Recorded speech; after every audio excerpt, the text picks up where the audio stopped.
Hoje, uma das razões eu idealizei esse projeto, primeiro, quando eu eu visualizo hoje os números de infectados e mortos, não somente no Brasil, mas no Ceará. Hoje, o Ceará está dentro dos 5 estados, os 5 estados que mais têm infectados e mortos, Fortaleza, principalmente, sempre, infelizmente ou tristemente, liderando aí os infectados e mortos. Então, muito preocupado e visualizando o que os nossos profissionais da linha de frente, principalmente os profissionais da saúde, vinham fazendo em defesa da nossa população em geral. Hoje, só para dar um dado, eu andei checando aqui rapidamente os números de mortos no Ceará. Hoje já beiram 5 mil mortos no Ceará e mais de 74 mil infectados, ou seja, um número muito alto. A gente está tratando com vidas e quem perdeu familiares, quem perdeu entes queridos, sabe o sofrimento. Então, é uma doença séria e nós temos pessoas que estão na linha de frente. Essas pessoas são os profissionais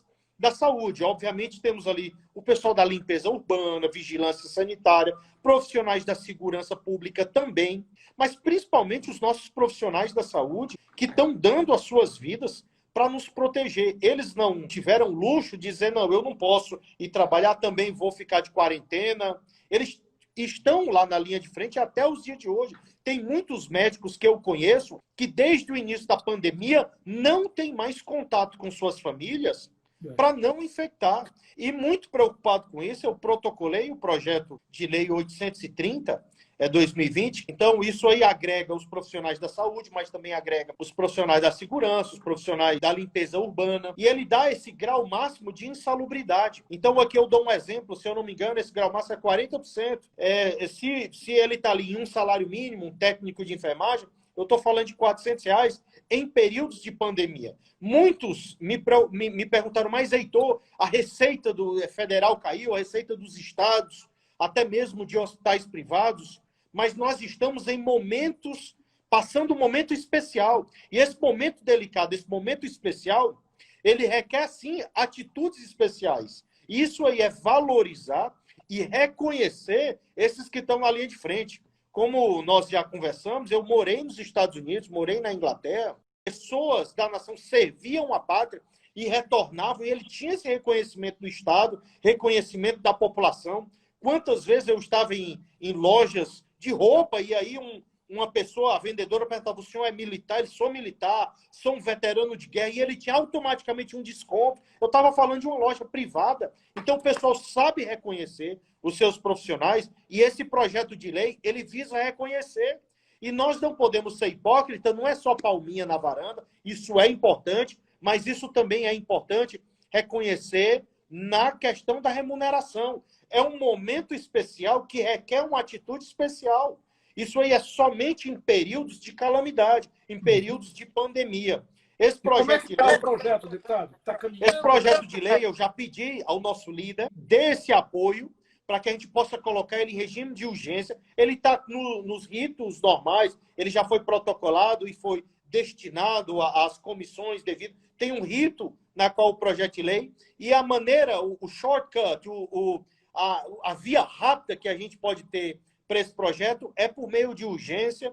O nosso partido é um partido grande, eu pedi esse apoio ao nosso líder do partido, ao Felipe, pedi que ali a outros líderes, então estou esperando que nas próximas 2 semanas entre em pauta. Se tiver melhorias ao projeto, a gente faz via emendas, destaques, mas a gente quer, de fato, nesse momento, reconhecer e valorizar esses profissionais da saúde. Perfeito. Quando eu citei essa nossa live, eu recebi contatos de técnicos de enfermagem, enfermeiros em geral, que em alguns hospitais existe um bônus, um adicional para o coronavírus, em outros não tem. Então, é importante que a gente valorize e reconheça, e o Congresso Nacional ele tem que pautar, nesse momento, um projeto importante aí para trás profissionais. Isso aí depois, no nosso balance sheet, no nosso orçamento, a gente depois tira dali, aumenta dali. Eu sou alguém que defende, sim, redução de super salários, não somente no legislativo, mas no executivo. Um momento delicado.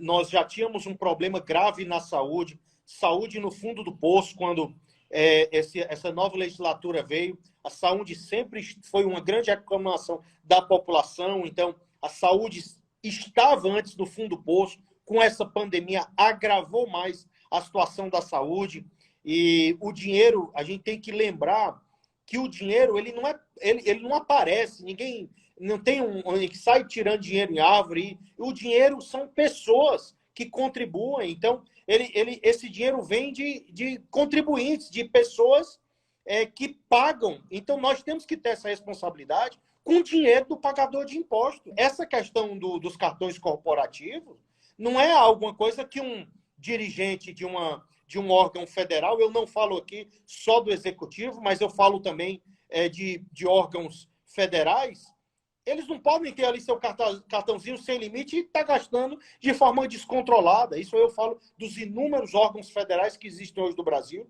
Esse dinheiro tem que ser tratado com responsabilidade e por isso que nesse projeto eu peço a suspensão dos gastos com cartões corporativos. Muitos desses órgãos estão até trabalhando com home office. Então, certas despesas, eles podem sim ser cortadas, porque todo mundo já está cortando.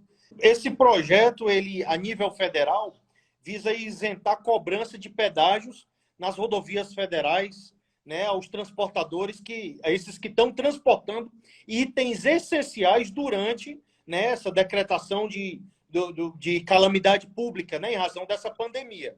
Então, ali nós temos inúmeros transportes que são essenciais. Logo no início da pandemia, quando eu protocolei esse projeto de lei, quando os estados decretaram lockdown ou fecharam as rodovias, os caminhoneiros não tinham nem onde comer, nem onde abastecer, não tinham onde... e eles tinham que continuar, além de não ter os serviços essenciais para os caminhoneiros, porque se nós pararmos o transporte e os caminhoneiros, a gente praticamente para o Brasil. Eu sei que é uma vergonha, eu sei que é triste, nós não temos cabotagem, nós não temos ferrovias, os transportes, cargas aéreas é muito cara, então vai aumentar muito o preço final para o consumidor. Então a gente não pode, naquele momento não podia parar o Brasil, como até hoje, a gente não pode parar o Brasil com os caminhoneiros. Então, quando começaram a fechar praticamente tudo para os caminhoneiros, eles ainda continuaram cobrando altos pedágios de caminhoneiros, e naquele momento eu protocolei isso para, primeiro, ter serviço. Eu tive um projeto que foi junto, que eu tentei via emenda, tentei via destaque, não consegui, e aí fiz indicação ao Ministério da Infraestrutura e entrei com um projeto de lei também. Então, era garantir, primeiro, que os serviços essenciais continuassem para os caminhoneiros, e logo depois o ministro Tarcísio da Infraestrutura, que é um ministro muito competente, técnico, que vem fazendo um bom trabalho, ele até mesmo acatou, e você viu que não pararam, e os serviços essenciais aos caminhoneiros. E aqui o que me deixou, quando esse projeto foi pensado e protocolado, os altos pedágios que ainda eram cobrados de serviço de caminhoneiros que estavam transportando serviços essenciais.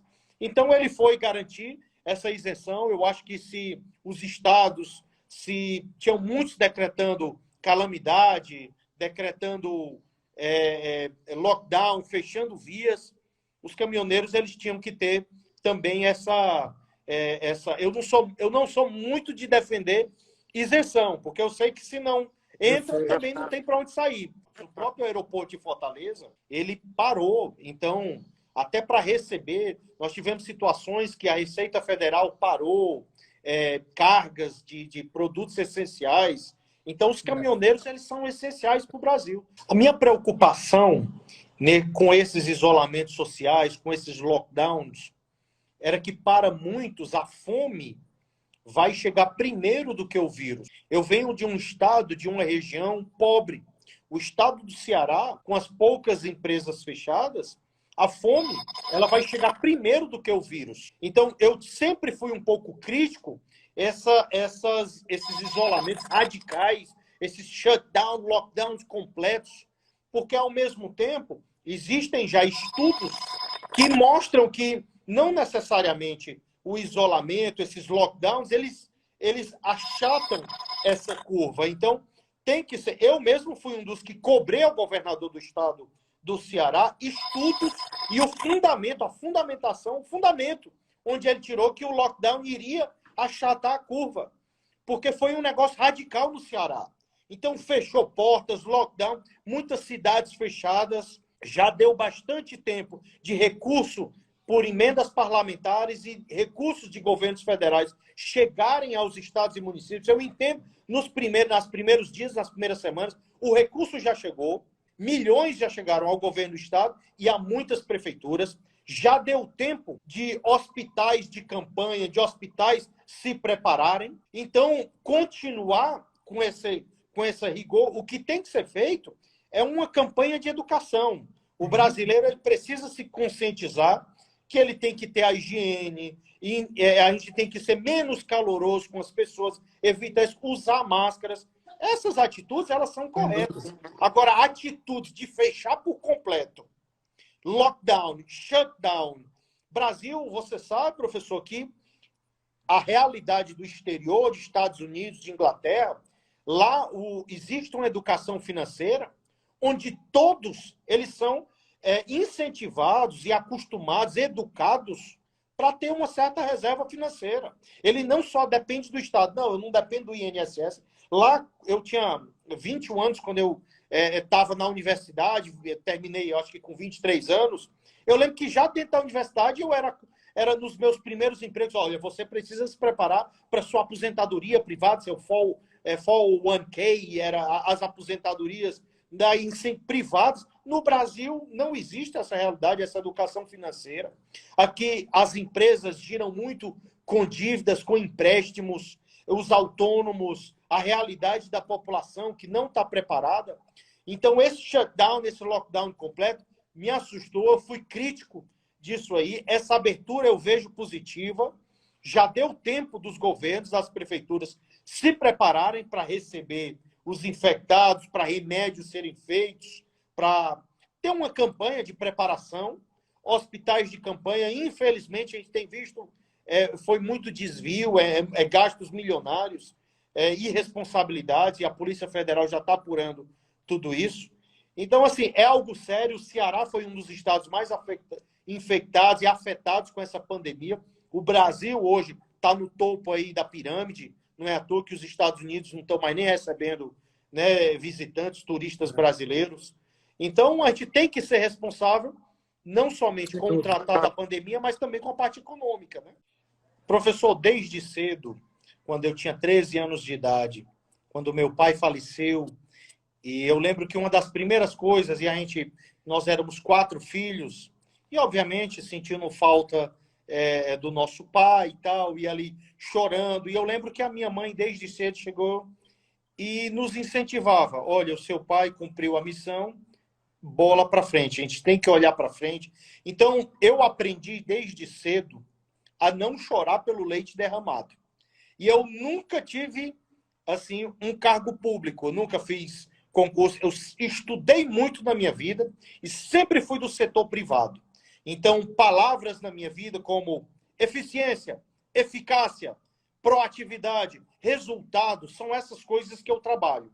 Então, eu sempre ia trabalhar pensando, será que hoje eu vou pagar a minha luz? Hoje eu vou vender o suficiente ou fazer negócios para pagar a minha conta de luz, pagar a minha água, pagar minha hipoteca. Então, eu sempre fui uma pessoa que visou resultados, eficiência, eficácia, que são duas coisas diferentes, eficiência e eficácia, para os que não sabem, e não chorar pelo leite derramado. Então, na minha vida, na minha estratégia política, eu tento não ficar só se lamentando. Obviamente, eu fui um grande apoiador do nosso presidente Bolsonaro. Ele seguiu por um outro rumo que ele decidiu, mas eu não vou ficar somente pouco na questão produtiva. Eu tenho um mandato. Nós estamos há menos de 2 anos, 1 ano e meio com mandato, ainda tanto no executivo como no legislativo. E eu não estou aqui por carreirismo político. Eu não quero, eu vou passar minha vida toda como deputado, depois vou ao Senado, vou ao governo, fico mudando e aí quero me aposentar. Eu não viso um carreirismo político. Eu, de fato, quero deixar um legado e fazer algo para o Brasil. Eu me sinto, muitas vezes, muito frustrado no Congresso Nacional devido à tamanha burocracia, aos ritos que são demais. Eu entendo a visão da burocracia de tentar fechar algumas lacunas e querer fazer o melhor, mas hoje é demasiado. E para pessoas como eu, que moraram muito tempo fora do Brasil, eu sempre dou o exemplo de quando eu fui fechar uma empresa que eu tinha nos Estados Unidos, eu cheguei lá na sede da prefeitura e em questão de 15 minutos, eu disse, olha, quero fechar um equivalente a um CNPJ lá. Cheguei lá na sede da prefeitura, a moça me deu um papel tamanho assim de um A4, metade de uma folha, assinei a ficha, estava fechado. Não precisei ir em cartório, assinar contrato, mandar para junto, para Receita, para pegar testemunho de advogado. Ou seja, eficiência e eficácia. Eu estou querendo dizer com tudo isso que eu aqui não quero chorar o leite derramado. Sim. Entendeu? Então, assim, eu quero me unir para o que é bom para o Brasil, matérias importantes, eu vou estar sempre junto do Brasil. Lógico. Não vou me envolver com toma lá da cá, não quero me envolver com indicação e cargos disso, ou não sei o quê, ou um benefício próprio. Então, essas questões aí eu abomino, qualquer toma lá da cá. Uma das minhas funções, que é a função do deputado federal, é de fiscalizar, irei denunciar a Ministério Público Federal, a Comissão de Fiscalização, o que venho fazendo. Agora, sim, eu não quero ficar só chorando leite derramado por vias políticas que antes tinham, hoje não tem mais. Eu quero ser propositivo, eu quero, de fato, trabalhar. O que for bom para o Brasil será bom para mim. E o que eu geralmente digo, professor, é o seguinte, nós temos, no fim dessa linha, o povo brasileiro, que é um povo que sofre com falta de saúde, falta de estrutura, falta de educação, falta de emprego. Quem está empregado ganha pouco. Então, eu quero me unir a quem quer que seja que quer o bom para o Brasil. Durante essa pandemia, eu acho que agravou um pouco, não somente a questão da saúde, que o mundo todo está passando, mas devido a essas crises políticas, instabilidade política, obviamente, afeta a nossa credibilidade e o investidor fica com medo do futuro do Brasil. Então, é um pouco perigoso o momento quando falam em credibilidade, investimento, devido à instabilidade política, chegando quase 2 anos, executivo não se acertando, essa guerra de poderes fomentados por alguns, não é bom para o Brasil. Isso gera muita instabilidade. Mas eu sou muito otimista, eu vejo que o Brasil tem muitas oportunidades. E aquela pequena história do vendedor que foi na África, e isso apenas é uma história, não é verdade, é apenas para mostrar a visão, né, do empreendedor. Chegou lá o vendedor na África e viu muitos descalços, e aí voltou para o seu empregador e disse, olha, lá não tem oportunidade de venda, porque todo mundo anda descalço. Já um outro vendedor foi e disse, a gente tem que se mudar para lá agora, porque ninguém tem calçados, então é a nossa maneira de crescer. E eu vejo o Brasil de forma muito otimista. Aqui, a nossa infraestrutura ainda é muito precária. A nossa saúde, nossa educação, quando eu vejo de ferrovias, que no Brasil nós não temos ferrovias, caminhões têm que levar. Um dia desse, eu conversei com um grupo de investidores que estava interessado em ir para o Ceará, e eu lembro que lá na Escócia, quando se fala naquelas hélices eólicas, né? naquelas grandes infraestruturas eólicas, o tamanho que eu vejo lá no Ceará é 1/4 menor do que o que eu via lá na Escócia. E aí eu perguntei para um desses engenheiros falou, que era até um italiano, disse, olha, é porque aqui nós não temos rodovias, nós não temos estradas para passar essas hélices. Então, até para trazer uma hélice de um porto para um determinado local, uma duna, eles não têm infraestrutura para isso. Então, o Brasil é uma terra de oportunidades, seja em ferrovia, seja em infraestrutura. Agora, o que se precisa nesse momento é uma segurança jurídica, seja na parte ambiental, seja na parte jurídica mesmo. É assim, o prefeito, vem um estrangeiro, o IPT é uma coisa, o prefeito vê que está ganhando muito dinheiro, aumenta IPTU, aumenta IPVA, aí vem IPI, aí vem os inúmeros impostos, que aí ninguém se entende, seja de contadores, com Receita Federal, com auditores. Eu mesmo já tive problemas com, né, de certos produtos que eu trouxe para o Ceará, e o cálculo de alíquota de ICMS, de entendimento era diferente de um auditor para outro. Então, o Brasil é muito confuso em leis. E para o investidor ter, de fato, uma segurança que o Brasil é um país sério, a gente precisa de segurança jurídica, seja ambiental, seja como nos Estados Unidos. Lá, se você não pagar uma casa, com 3 meses, o banco, o credor, tem lá a sua casa de volta. E no Brasil, não. Ele entra na justiça, a justiça demora muito, aí vão avaliar cláusulas de contratos, e daí entra num buraco negro que dá uma insegurança muito grande para o investidor. Então, eu sou muito otimista, eu vejo o Brasil como uma terra de oportunidades, eu acredito que nós vamos sair dessa crise, vai vir uma vacina aí logo em breve, a gente tem que pavimentar uma estrada de reconstrução do Brasil. Eu vejo a reforma tributária como o caminho que o Brasil vai se reerguer.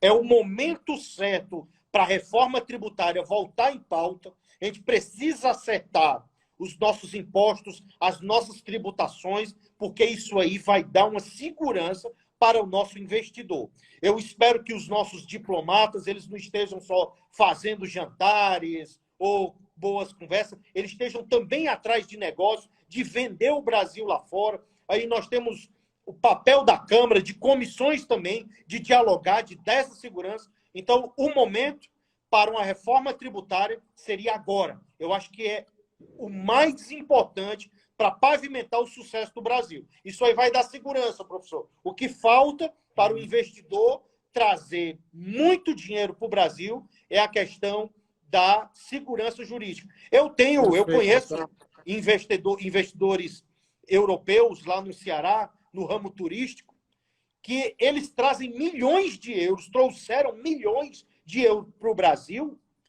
para o Ceará, e aí, quando chega lá, eles têm problema trabalhista, problema com prefeitura, problema com terra, com calote que levam, com advogado, contadores, e aí entram na justiça. Então, assim, o investidor, ele não tem segurança jurídica. Brasil é uma terra de oportunidades, mas falta segurança jurídica, e aí onde nós, deputados, entramos, eu acho que o momento está certo.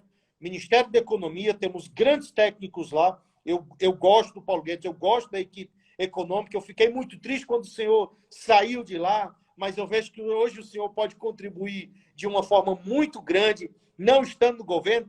Talvez, se o senhor tivesse estado no governo, não poderia ser tão aberto para dar dicas e ajudar mais deputados de uma forma plural.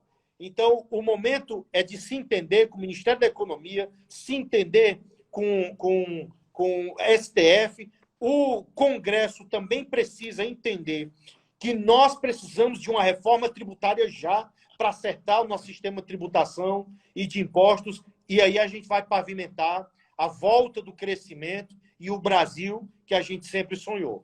Professor Marcos Sintra, eu que agradeço por ter tido essa oportunidade desse bate-papo leve, descontraído, aqui, que fica registrado para que mais pessoas possam escutar, conhecer um pouco mais.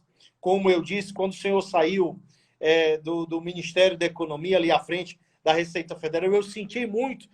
Poxa, perdemos mais um grande técnico, um dos maiores economistas contemporâneos que nós temos aqui no Brasil, mas hoje eu vejo que o senhor pode nos ajudar muito, não estando ali diretamente ligado, nos ajudando com boas propostas para a reforma tributária, para essa reforma administrativa que a gente espera.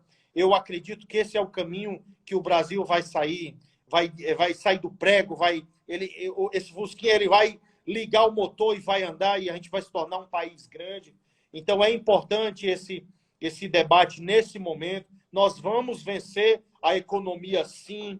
A gente tem que parar de ter certas discussões ideológicas e até eu sou, obviamente, quem me conhece sabe que eu sou de direita, sou conservador, sou um liberal na economia, tenho posições firmes, sim, mas esse momento é o Brasil todo que está sendo afetado com as inúmeras crises que nós temos. A gente tem que colocar um basta nisso aí, começar a se entender, porque senão o Brasil não vai andar.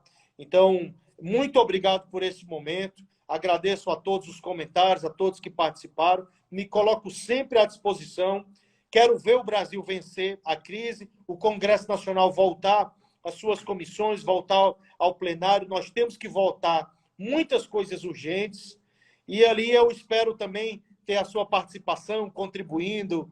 Essa questão do imposto único. Eu estava lembrando aqui impostos estaduais que são confusos, de pequenas empresas como a minha, que sempre quando chegava mercadoria, entendimentos de auditores com antecipado, eu acho isso um dos impostos mais absurdos, pagar antecipado, diferencial de alíquota, e era entendimento, é muito confuso.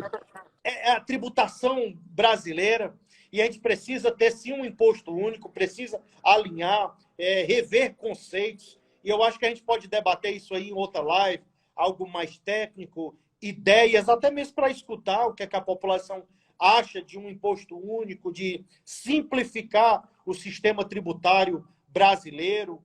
Eu acho que é bom para todos. Então, muito obrigado, professor, por esse momento. Agradeço também a todos. Sou otimista que nós vamos vencer esse momento e eu torço pelo Brasil. Não quero aqui estar apenas fazendo críticas negativas, mas construtivas, seja para o Executivo, seja para também o Legislativo, para o Judiciário. Eu quero que o Brasil ande para frente. Obrigado, professor. Mais uma vez, agradeço ao PSL. Que Deus abençoe aí a todos e o nosso lindo país. Muito obrigado, deputado. Foi um prazer dizer que essa nossa live ela estará em toda a mídia social, YouTube, no nosso site, para consulta. É uma série de conversas, de diálogos como esse que estamos tendo com os nossos parlamentares. E a Fundação Mendigoá cumpre o seu papel, que é trazer, aproximar o eleitor, o nosso militante do partido, aquele que acredita nos ideais do PSL, das nossas bancadas, para que as pessoas conheçam os nossos deputados e, através da interação, façamos do partido um veículo para o desenvolvimento nacional. Deputado, muito agradecido mais uma vez, deputado Heitor Freire, um dos grandes e jovens parlamentares brasileiros, que certamente vai dar aí uma grande contribuição para todo o país. Parabéns e até a próxima. Muito obrigado a todos. Abraço.